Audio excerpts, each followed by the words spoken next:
Hi, folks. Welcome to Coffee with Jesus. I'm in the Rema studio just now recording my podcast, but we're going to look at John chapter 10. And I think we will we'll just do verses 2 and 3 actually. The one who enters by the gate is the shepherd of the sheep. The gatekeeper opens the gate for him, and the sheep listen to his voice. He calls his own sheep by name and leads them out. It's that particular part.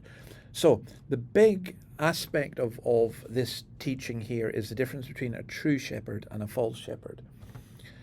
And the characteristic of the true shepherd is he enters by the gate, he doesn't go over the wall.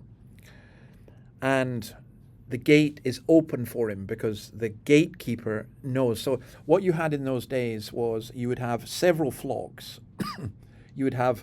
And they would be behind high walls, and they'd be protected by one single gate. And so what's being said here, Jesus is being contrasted really with the Pharisees. And not just the Pharisees, I can think of plenty false shepherds that there are.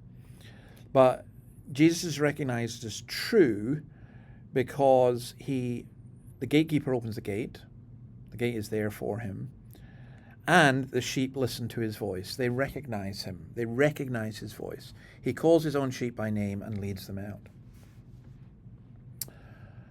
I remember it was a trick I used to do with my friends from school who would come up, and it wasn't with sheep, it was cows, but the same principle still applies. I'd go out to the field and I would shout them, I would call them. And in fact, some of them you could call by their name, although it was usually a name tag. Number 233 is one I remember particularly because she had some kick on her. But you would just call them, and you had this voice. And they wouldn't come from a stranger normally, but they recognized my voice because I fed them, and they knew who I was. And that's really what's being said here, that there's this relationship between Christ and his sheep. He calls his own sheep by name and leads them out. Now, we'll see tomorrow just precisely how he does that. But I think the point about it is this, that something within us, God gives us his Spirit so we recognize what Jesus is saying. And sometimes there's false teachings. I'm not saying Christians can't be misled, but sometimes there's false teaching, and there's something within us that says, no, that's not right. That doesn't work. That's not Jesus.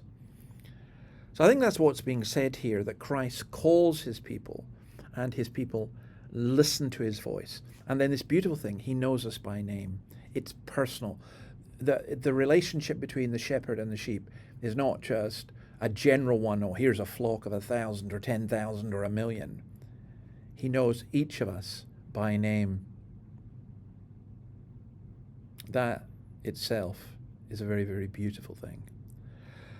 God bless you. Hopefully see you tomorrow. Bye.